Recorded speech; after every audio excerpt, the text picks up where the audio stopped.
Assalamualaikum warahmatullahi wabarakatuh. Saya Eka Setiawati, NIM 1120030 dari kelas HKIA. Tujuan saya membuat video ini yaitu untuk memenuhi tugas sejarah peradilan Islam dengan tema saatnya yang mudah berbicara tentang sejarah. Baik, materi pertama yaitu peradilan pada masa Rasulullah SAW. Pertama, penetapan hukum pada periode Rasulullah SAW berlangsung 22 tahun 2 bulan 22 hari, mewariskan nas-nas hukum dalam Al-Quran dan Sunnah Rasul dan menetapkan hukum yang menyeluruh serta memberi petunjuk kepada sejumlah sumber dan dalil-dalil untuk menentukan hukum. 3. Periode masa Rasulullah SAW terdiri dari atas dua fase yang masing-masing mempunyai corak dan karakteristik tersendiri. Fase Makkiyah ialah sejak Rasulullah SAW masih menetap di Mekah selama 12 tahun, sejak Nabi Muhammad menjadi Rasul hingga hijrah ke Madinah. Pada fase ini umat Islam masih terisolir sedikit kuantitas dan kapasitasnya masih lemah, belum bisa membentuk komunitas umat yang mempunyai lembaga pemerintahan yang kuat. Fase Madinah yakni sejak Rasulullah SAW hijrah dari Mekah ke Madinah hingga wafat tahun 11 Hijriah atau 632 Masehi. Pada fase Madinah ini Islam sudah kuat, kuantitas umat Islam sudah banyak dan telah mempunyai tata pemerintahan sehingga media-media dakwah berlangsung dengan aman dan damai. Di Madinah disyariatkan berupa hukum-hukum pernikahan, perceraian, warisan, perjanjian, hutang piutang, kepidanaan, dan lain-lain. Dengan demikian, pada surah-surah Madaniyah di dalam Al-Quran banyak memuat ayat-ayat pembahasan hukum. 4. Kewenangan peradilan Islam pada masa Rasulullah. Otoritas yuridikasi yang hanya dimiliki oleh Rasulullah SAW ini sangat tegas ditekankan dalam Al-Quran surah An-Nisa ayat 65. Terjemahan, maka demi Tuhanmu, mereka pada hakikatnya tidak beriman hingga mereka menjadikan kamu hakim terhadap perkara yang mereka perselisihan. Kemudian mereka tidak merasa dalam hati mereka sesuatu keberatan terhadap putusan yang kamu berikan, dan mereka menerima dengan sepenuhnya. 5. Alat bukti dalam peradilan. Rasulullah SAW mensyariatkan bahwa ketika terjadi persengketaan antara kedua belah pihak yang saling mengklaim kebenaran, keputusan tidak diambil setengah. Hakim mendengarkan keterangan dari kedua belah pihak. Dalam konteks ini, Rasulullah SAW juga mengharuskan adanya bukti yang dibawa oleh pelapor dan sumpah bagi yang dilaporkan. Pembuktian di zaman Rasulullah SAW ialah bayyinah atau fakta kebenaran, sumpah, saksi, bukti tertulis, firasat, dan Quran atau undian. Keenam, Badan Peradilan pada masa Rasulullah SAW. Dalam diskursus jurisprudensi Islam berkembang selain istilah qadha atau peradilan secara umum, dikenal pula istilah hisbah dan muzalim. Hisbah didefinisikan sebagai pemerintahan hal-hal yang baik ketika telah dimulai, ditinggalkan, dan mencegah kemungkaran. Hisbah menjadi sebuah lembaga atau petugasnya disebut muhtasib yang bertugas menegakkan kebenaran dan mencegah kemungkaran dengan dibekali hak istimewa untuk menginvestigasi pelaku kemungkaran. Muzalim merupakan institusi pembelaan terhadap hak-hak rakyat kecil dari seorang penguasa yang dalam penyelesaiannya sulit diputuskan oleh pengadilan biasa. Pengadilan ini menyelesaikan perkara suap dan tindak pidana korupsi. Orang yang menangani kasus tersebut dinamakan wali al-muzalim.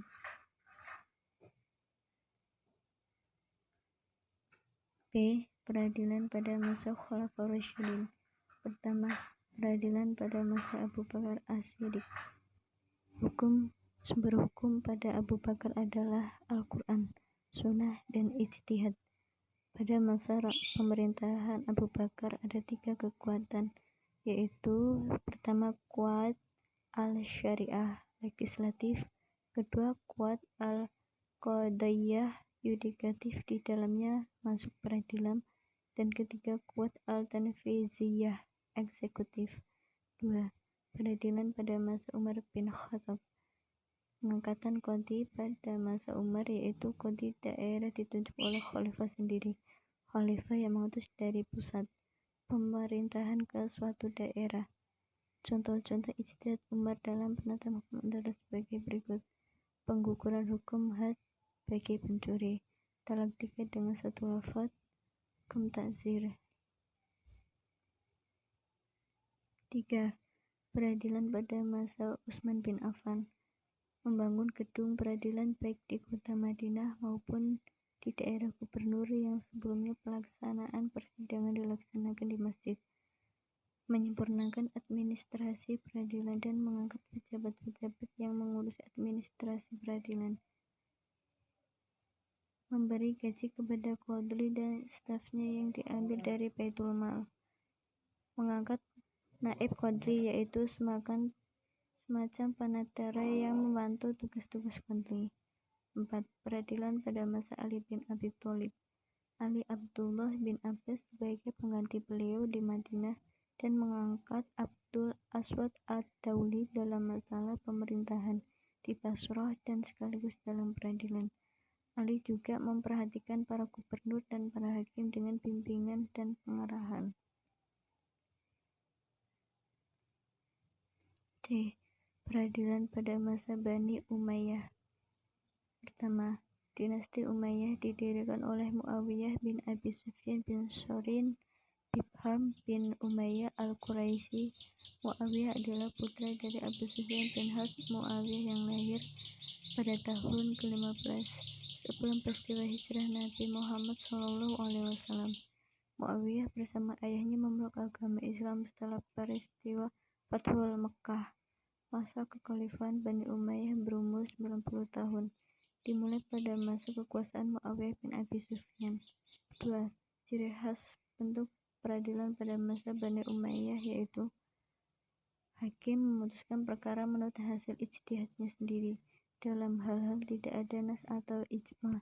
Pada saat itu masa belum lahir dan belum menjadi pengikat bagi keputusan hakim.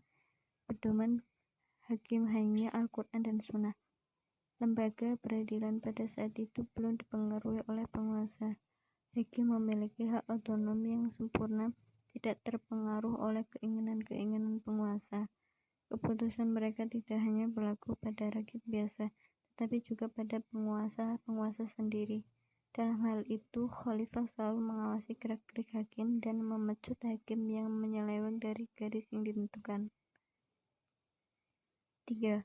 Al-Qadha dikenal dengan Al-Nizam Al-Qadhani, organisasi kehakiman, di mana kekuasaan pengadilan telah dipisahkan dari kekuasaan politik.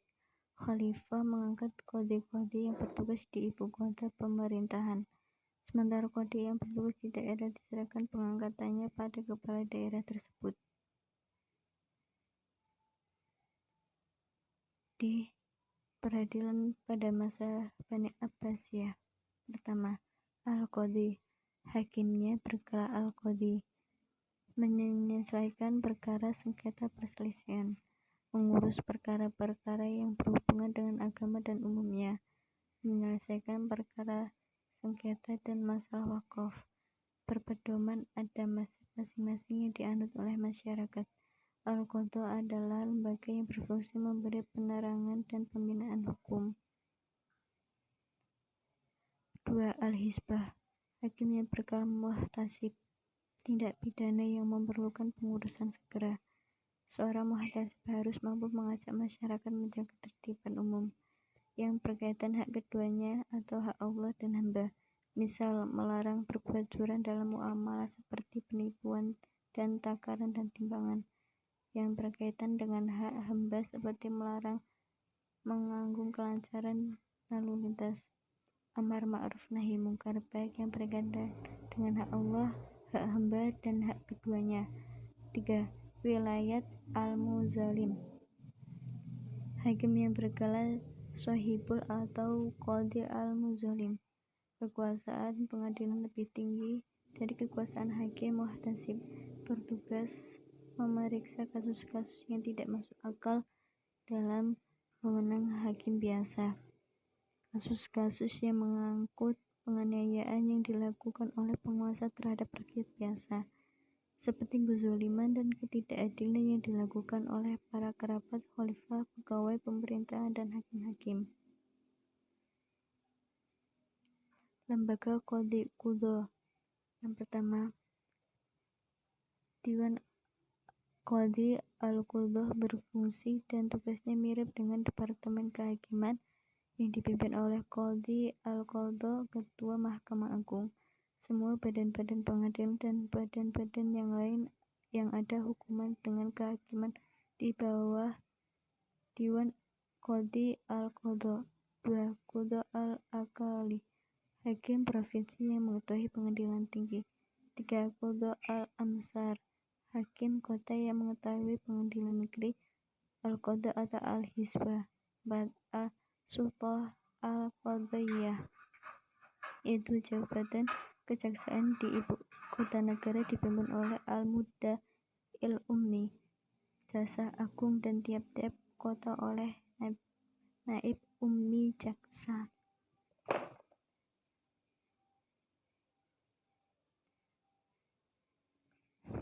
Dan yang peradilan pada masa Turki Utsmani. Pertama, kodifikasi hukum Islam. Sejak pemerintahan Sultan Utsman I bin Ertugrul 1299 Masehi sampai pada pemerintahan Salim I bin Bayezid II 1520 Masehi, hukum terkodifikasikan mazhab resmi dalam hal fatwa dan peradilan.